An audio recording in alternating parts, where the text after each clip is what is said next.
In this section, we're going to be talking about alternating series. An alternating series has one of two sign patterns. It can either go positive, negative, or negative, positive on forever. One very important alternating series is the alternating harmonic series. So, very similar to the harmonic series that we talked about last time, but instead of being all the terms positive, it goes positive, negative, and has general term -1 to the n minus 1 all over n.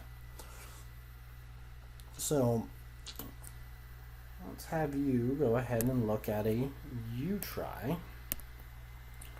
So we want to determine if the following series is an alternating series.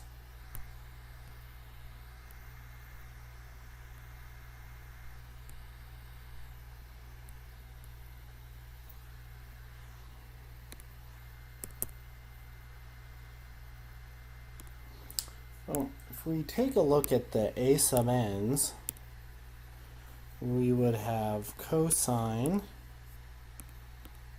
n over n squared.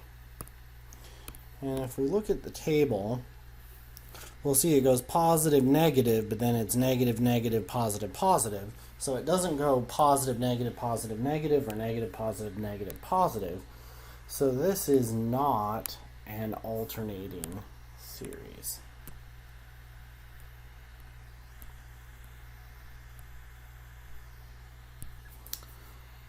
The sign pattern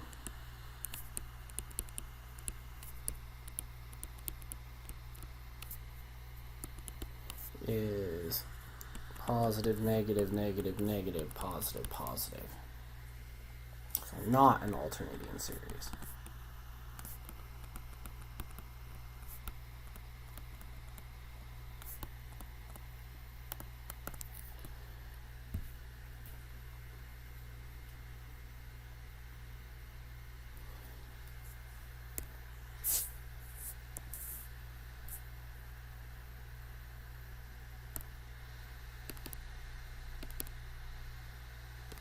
So if we look at our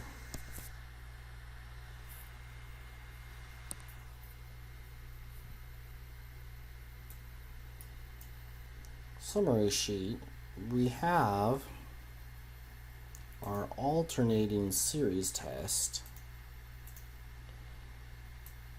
right here.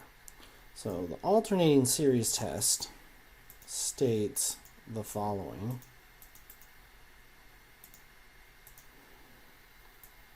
If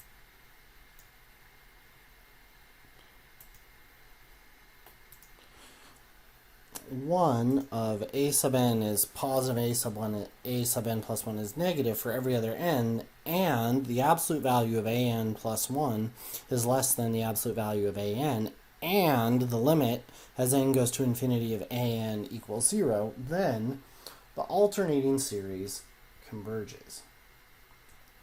So if we were to look at this in terms of a picture on the number line, so let's imagine we have our number line, and our first partial sum, S1, would be A1.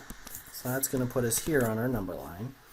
But then we know it changes, sorry, I'm going to move this over just a little bit. A1.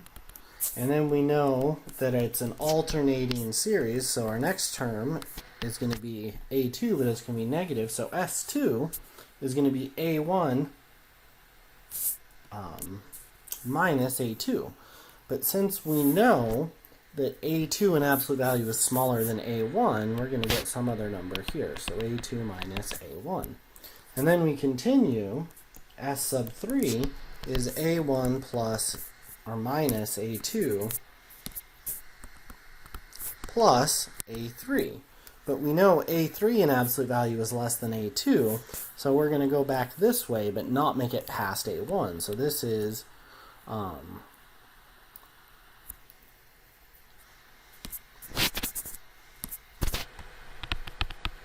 A1 minus A2 plus A3. And if we keep doing that, the next one is going to be a1 minus a2 plus a3 minus a4. And we notice that we have a bounded sequence, bounded both above and below, and it bounces back and forth, getting closer and closer to some point, and eventually it will settle down and converge to one point, because we notice that it never escapes the previous 2 points. So it's always in between the previous 2 points and so forth. So we keep cutting that in half again and again and again and again, and eventually we will converge down to 1 point. All right, so using that, we then need to verify the 3 things in the alternating series test. So we want to determine if this converges or diverges. So the first thing we want to do is a little bit of algebra. So if we identify our a sub n as n squared sine n all over n squared plus 1, we can factor an n squared out of both the numerator and denominator. So that gives us n squared times sine n over n squared times 1 plus 1 over n squared.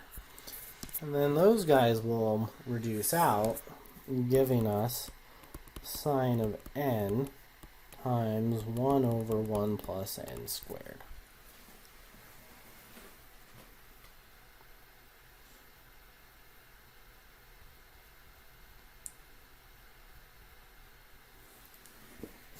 So if we now take the limit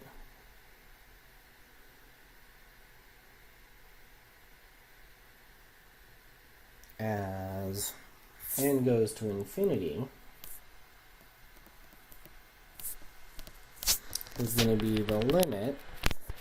We can break this product up as n goes to infinity of sine n times the limit as n goes to infinity of 1 over 1 plus 1 over n squared. So as n goes to infinity, that goes to 0. So this limit approaches 1, and this one approaches does not exist, because it's just going to bounce back and forth between positive and minus 1. So we get that this limit does not exist. So by the test for divergence,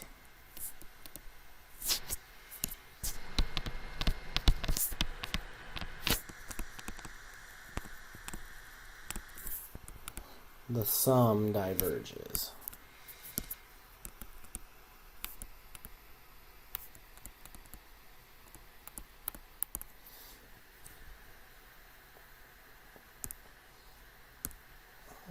Alright, so let's take a look at our next example.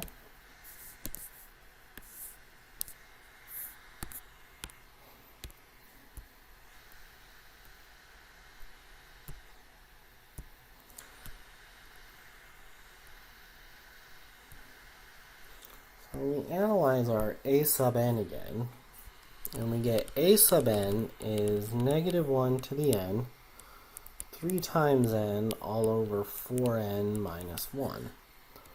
So that's negative 1 to the n, and if we factor the n out of the numerator and denominator again, that gives us 3 all over n times 1 minus 1 over, or 4 minus 1 over n.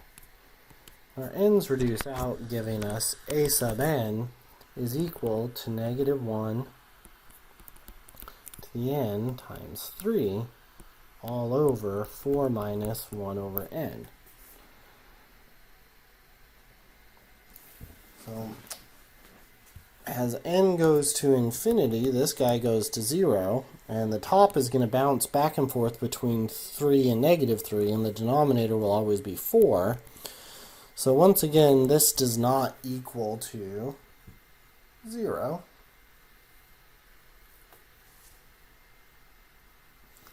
So diverges.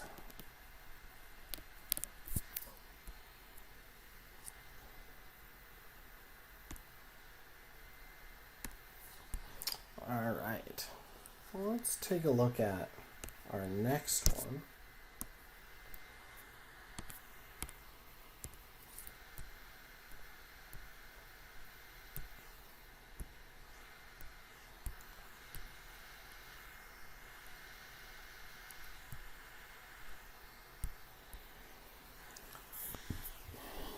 So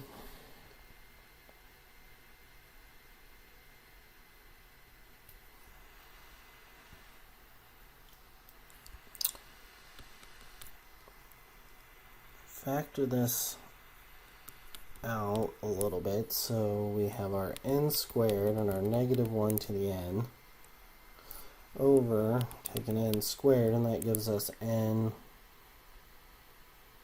minus 1 over n squared. Those reduce out, and we get a sub n is negative 1 to the n all over n minus 1 over n squared. So as n goes to infinity, this guy goes to 0, and then a constant over infinity here, so this limit's going to be 0, so that looks good. So we want to test this. So now we know the limit goes to 0. We know it's changing sign because of the negative 1 to the n. So now we just need to show that in absolute value, each one gets less than the one before. To show this is decreasing, we will compare it to its continuous function, which would be x squared over x cubed minus 1.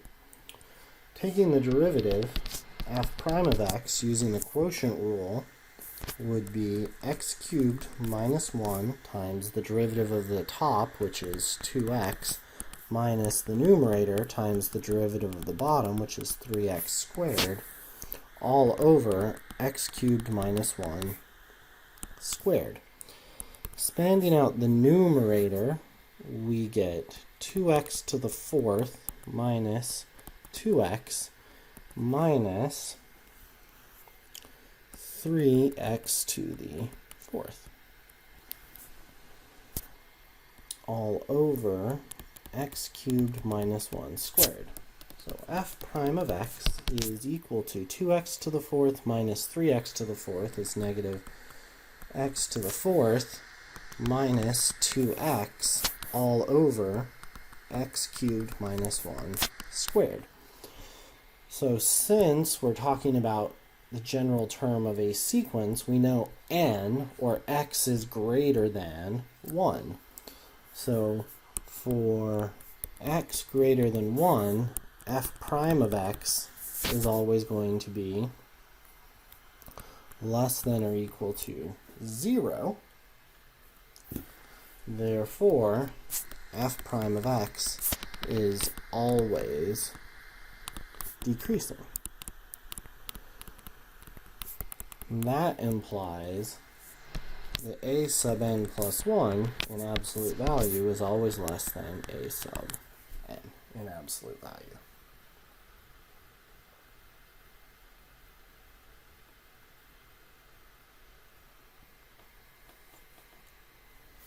So then, by the alternating series test,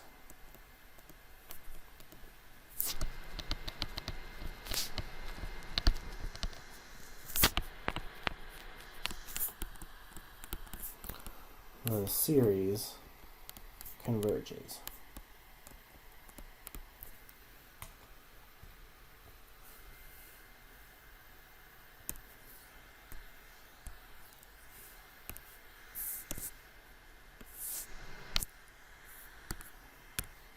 Next one is a U try for you.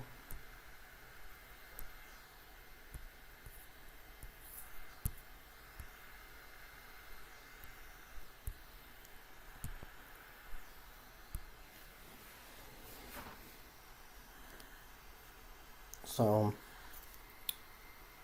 our a sub n is 5 times negative 1 to the n times pi to the negative n, which we can rewrite as 5 times negative 1 to the n over pi to the n. And it's indeed an alternating sequence, so we have that. And it's going to be decreasing because the denominator is going to get larger. So the absolute value of an is going to be 5 over pi to the n. And the absolute value of an plus 1 is going to be 5 over pi to the n plus 1. So if we want to show that an plus 1 is less than an, then 5 over pi to the n minus 1. So we want to show is less than a to the n is the same as showing that a to the n plus 1 minus the absolute value of an is then less than 0 by moving that to the other side. So we would have 5 over pi to the n plus 1 minus 5 over pi to the n, which is 5 over pi times 1 over pi to the n minus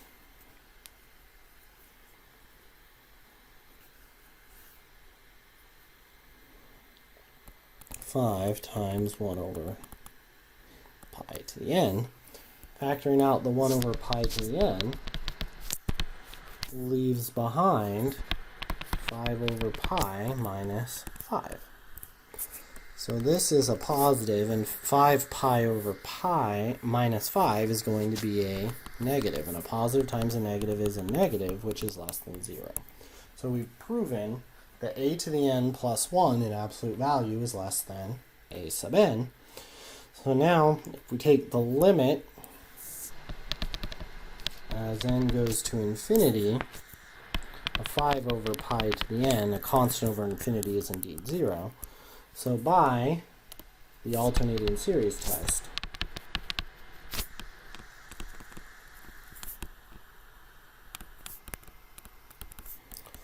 the series converges.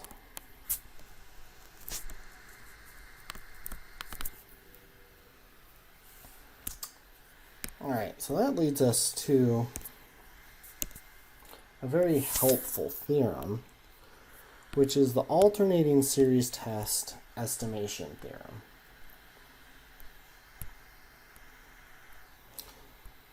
And it says, suppose that the sum of an alternating series is equal to S, then the remainder of the series, oh, we've got a right-o there, is always less than the next term in the sequence. So that last piece should be a b to the n plus 1.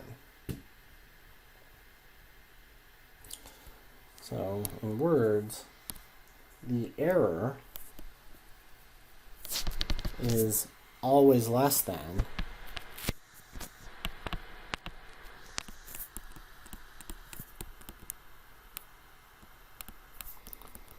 the size of the next term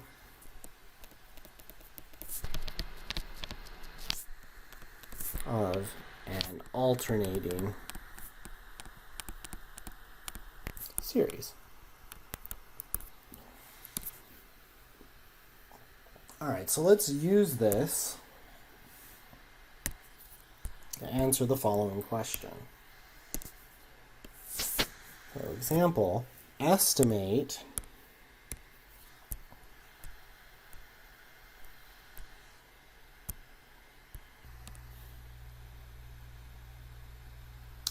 to get started on this example, the first thing we need to do is make a correction. The sum should go from n equals 0 to infinity.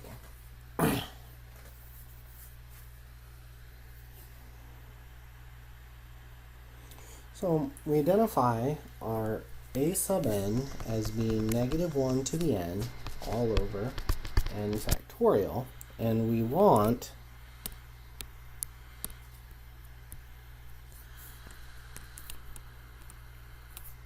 n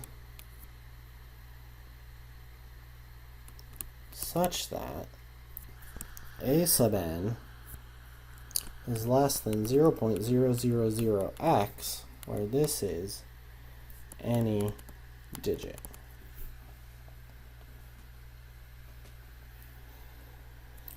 So we could start by checking. So a sub 0 would be negative 1 to the 0 over 0 factorial, which is 1. And then the absolute value of a sub 1 would be negative 1 to the 1 over 1 factorial, which is 1, and so forth. We could keep doing this, but it would be easier to put it into our calculator and go second table. And we scroll down, and we'll see that that starts happening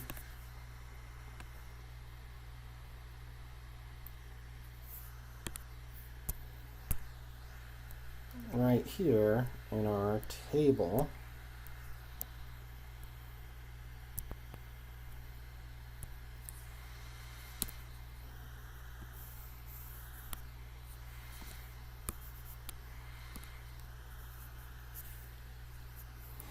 And we're going to go down to right here in our table, because this is, we need to move our decimal 0.0000 to 5, so 1, 2, 3, 4, 5 places over. And we're guaranteed that the error is less than this. So when I add something, the most I could carry would be into this column right here. So it would guarantee that these first 3 digits didn't change.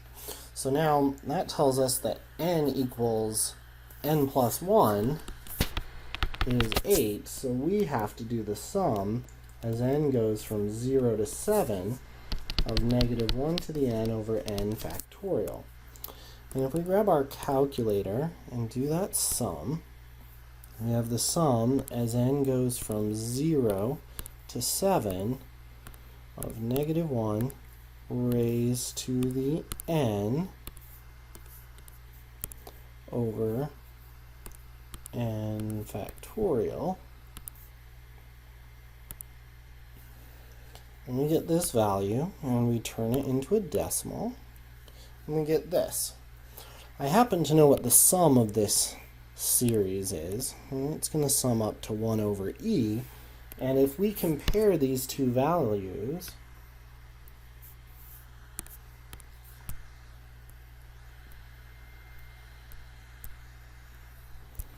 we'll notice that we get the error, or we get it accurate to, they are the same to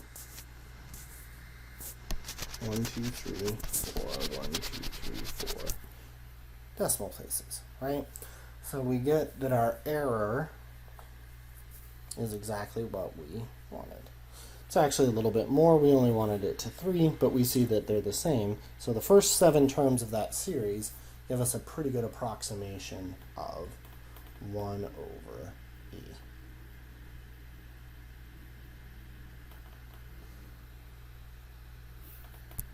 Alright, so to finish, it's now your turn. So please go ahead and estimate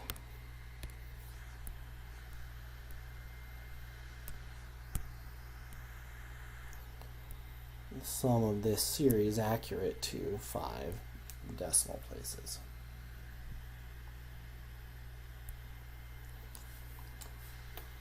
So following what we did in the previous one, we really need to look at, if we take the absolute value, the negative 1 to the n will be the same.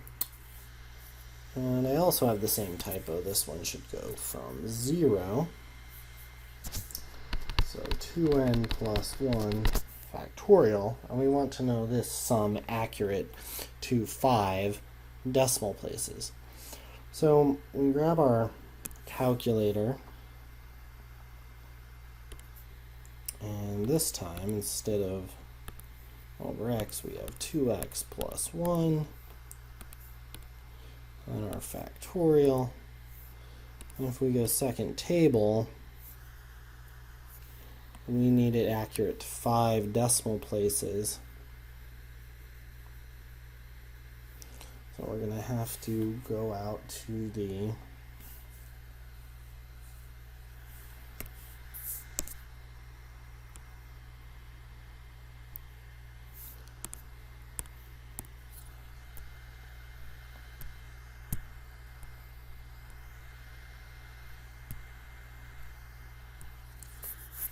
fifth term it looks like, because this is going to be 0.000028, and this one's going to be 0.00000001, 2, 3, 4, 5, 6, 7, 2, 5.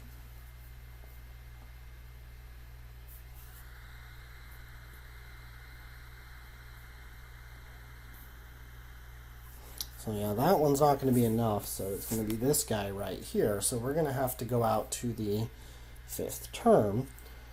So if we calculate the sum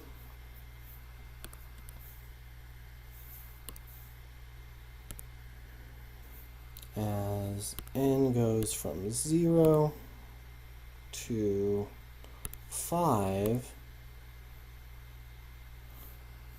of -1 to the n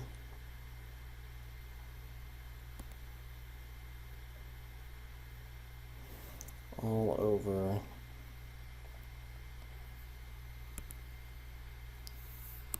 n plus 1. Need some parentheses. Oh, while I'm up here, that x should be an n. Parenthesis 2n plus 1 factorial. I get this value, and if I compare that to the sign of 1, I get this value. We actually ended up with quite a bit of accuracy in that estimation. And we see that indeed adding up those first few terms gave us the desired accuracy.